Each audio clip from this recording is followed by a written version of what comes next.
you're retiring, but we're going to make sure that you wrestle this guy. And it could be a guy you have no interest in wrestling in. And then the fact that you have to tuck your tail between your legs and be a nice little good boy and get a paycheck and wrestle somebody that you have no desire to wrestle. We're talking about your career, your life's work. It's baffling to me that people are such little bitches. In sports entertainment. So the first time we actually went on a road trip, just me and him, we did the drive to New York just in his car, and I guess you could say he was still trying to impress me at this stage, so he goes, let's stop at Buffalo Wild Wings real quick, and he's like... Impressive. Buffalo Wild Wings. No, the story the story gets impressive. Okay. Right? So we didn't go here to eat. We went here because he wanted to get a side of the what is it, the blazing sauce, whatever the hottest sauce they make. So he gets the sauce, we go up to the car, pulls down his pants and wipes his bare asshole with this hot sauce. Mind you, we have a 15-hour drive to New York ahead of us. And nowhere to stop and shower. What the... Why? Because I don't know, I just thought it'd be fun. Now we got to talk about Darby Allin and his comments, which were about Kurt Angle, even though he didn't say his name. By this point, I would have shown the video. I am appalled that Darby Allin, a guy who has achieved the sum total of nothing in the wrestling business, has the audacity, the temerity, to make comments about Kurt Angle and how Kurt Angle's career ended. Kurt Angle came back to WWE, could barely move. He could barely operate at all. We all know that it wasn't the best retirement. It wasn't the best retirement match. They should have had a much better ending to Kurt Angle's career, but be that as it may, to say that Kurt Angle is a little bitch for not standing up for himself when this guy really did not have another year of matches in him, which is what the other option was. It was either wrestle now or wrestle next year, and he did not have another year in him. This is a guy who between 1999 to, I think it was 2018 or 2019 when he finally hung up the boots for real, he had broke his neck several more times, including in the main event of WrestleMania. He continued to wrestle. This is a guy who had painkiller addictions. He continued to wrestle. His body did not have another year in it. If he could have, he would have made the decision to wait another year. He did not have it in his body. Kurt Angle completed his life's work in 1996 when he won an Olympic gold medal, a shoot gold medal in shoot wrestling. Darby Allin, if it wasn't for theater or film or whatever the fuck he likes to do, he would be a heroin addict sleeping under a bridge somewhere in Seattle. He is a worthless sack of shit who has, again, just done nothing that gives him the ability to talk shit about Kurt Angle. And here's the thing that really kind of blows me for a loop. There was a time in this very business that we all watch that if he'd had that interview with CBS, said what he said about Kurt Angle, called him a little bitch, he would have walked into that locker room and somebody, one of the saltier veterans backstage, I'm not even talking about the WWE locker rooms. Heavens to best, if he'd have said some shit like that in like 1980, somebody would have beat him damn near to death. They'd have hazed him. They'd have shaved his fucking head, kicked him in the ass, and he would still be doing heroin under a bridge as we speak. But because this business is so fucking soft, then people who have done fuck all nothing, who think that wrestling is destroying his own body, whose life's goal is to climb Mount Everest and to take risks, thinks he can talk shit about an Olympic gold medalist, a guy who literally could not go another year. That's what it means to really give everything to this business. And this motherfucker, who has apparently never heard of toothpaste, gets to talk shit about Kurt Angle, and it's A-okay. If he walks into that fucking locker room and nobody smacks him in his goddamn mouth, then we've truly lost this business and it's gone completely. This is something you smack somebody for. At least you smack him in the back of the head and tell him, what are you doing? You're bringing a ton of fucking heat on us. People are not going to listen to this shit and say, well, you're right. Oh yeah, maybe all the AEW guys, all the guys who tickle Tony Khan's balls, maybe they will.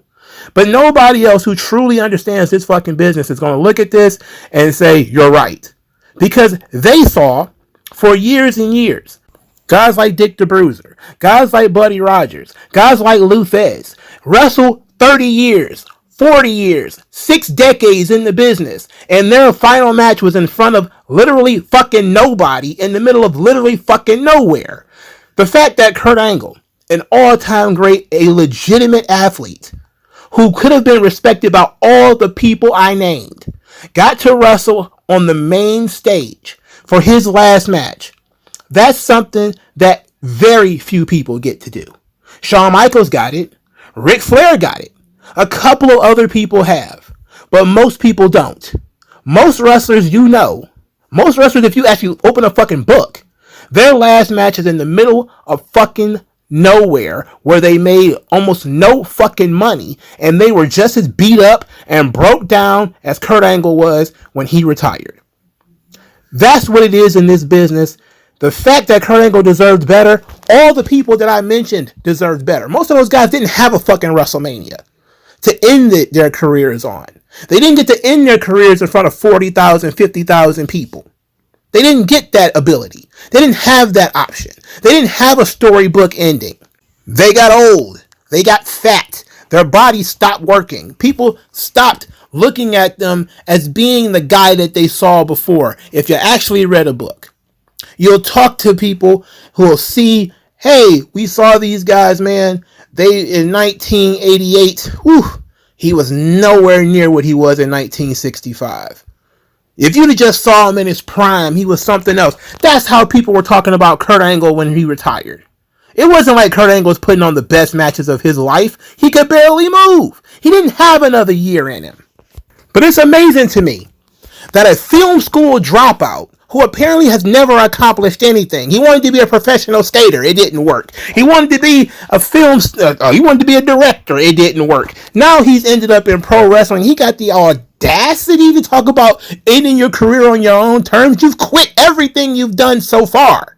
You've done nothing to generate the clout to disrespect Kurt Angle. What the fuck have you ever done? Not even who you ever beat. You've never done shit. Every time you get moved up the card, it's because somebody, whether it's Sting, whether it's CM Punk, they want to work with you. Whenever you're on your own, you're at the bottom of the fucking deck. You're a bum. You're absolutely a bum. They see you as lower than Sammy Guevara. The only reason that you're even doing CBS interviews is because of Sting. You, on your own, have accomplished fuck all nothing. And you're how is he, like 28, 30, or something like that? You've accomplished nothing. You've accomplished nothing. You got stupid fucking tattoos. That's the best you've been able to do. You had a hot bitch, but you fumbled it. So you put hot sauce in your ass for what? Because now your girl's getting plugged by some dude in Orlando. And you're running around Seattle still trying to figure it out. Oh my God, what are you going to do when Sting leaves? That's my question. What the fuck are you going to do when Sting leaves? Once Sting is retired, how are you going to man up and take care of yourself? Ain't no CM Punk to babysit you anymore. You say, what are you going to do then? You're going to try to ride Jeff Hardy's coattails? You're going to try to be like him now? You spent 3 years trying to be like Sting. What next? You're going to try to be like Jeff Hardy? You're going to steal his swag? You gonna start doing everybody else's shit? I'm entertained by this because there's under no circumstances should anybody in an appropriate frame of mind think to like you can put over Sting and say, oh yeah, Sting's idea, blah blah blah, even though nobody believes it. Sting is still talking about wanting to wrestle Undertaker. He ain't thinking about the fucking Young Bucks. He's like, damn, me and Undertaker could have wrestled. And you think that this thing is happening because people care about AEW? People love Sting. People have loved Sting for years. It's no disrespect to Sting. It's the fact that you, without Sting, is a left shoe. That's what you are. And unless you only got one foot, you're fucking useless by yourself. And I can't wait. I can't wait. We'll revisit this in June when we start looking for Darby Allin. Where is he? What is he going to be doing? He ain't going to be the world champion or nothing. He ain't going to be the focal point of the main event in any pay-per-views. He's going to be off, quote-unquote, climbing Mount Everest. And unless Mount Everest is made out of cocaine, I doubt he gets on it. This dude and everybody in AEW, I am absolutely appalled. If nobody sits this motherfucker down and says, this was wrong and you need to back up off of it, you need to apologize, and if he was a man, he would. But I guarantee you nobody's going to say anything.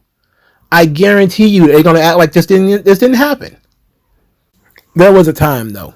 There was a time where guys wouldn't even fix their mouth to disrespect legends. Let alone guys who were shoot athlete. It wasn't even gotten anywhere near that. This would not be occurring. But we're in an incredibly soft generation where everybody's going to pretend that they didn't hear this and that they don't have a problem with it.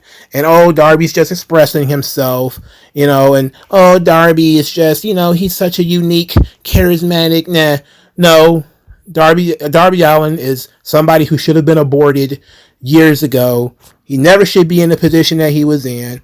He was going to be a jobber in NXT. He knew that, so he ran away and went to AEW begging and pleading.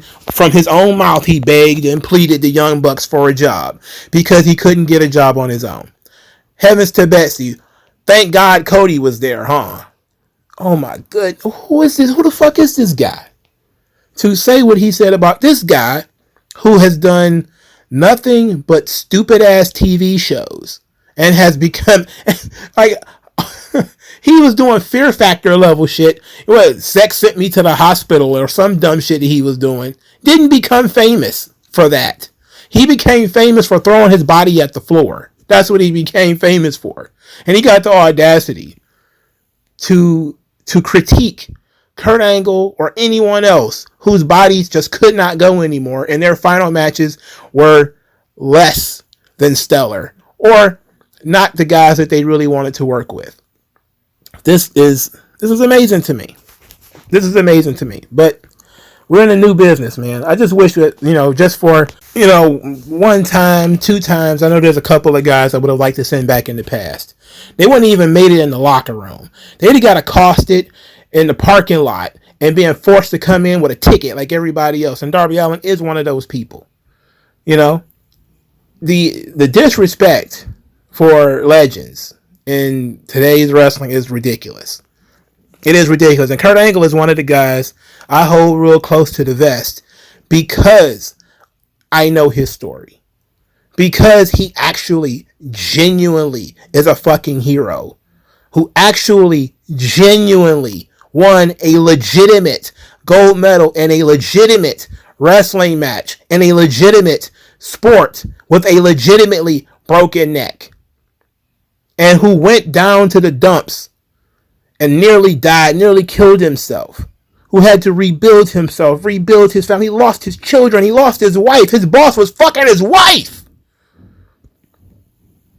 and he pulled himself out of that to still be a decent guy who doesn't shit talk people. The only thing he can say about his career is, man, I wish I didn't have to wrestle Baron Corbin for the last match. The only negative thing he has to say about his entire career, I wish I didn't do all those goddamn pills, and I wish I didn't have to wrestle Baron Corbin for my final match.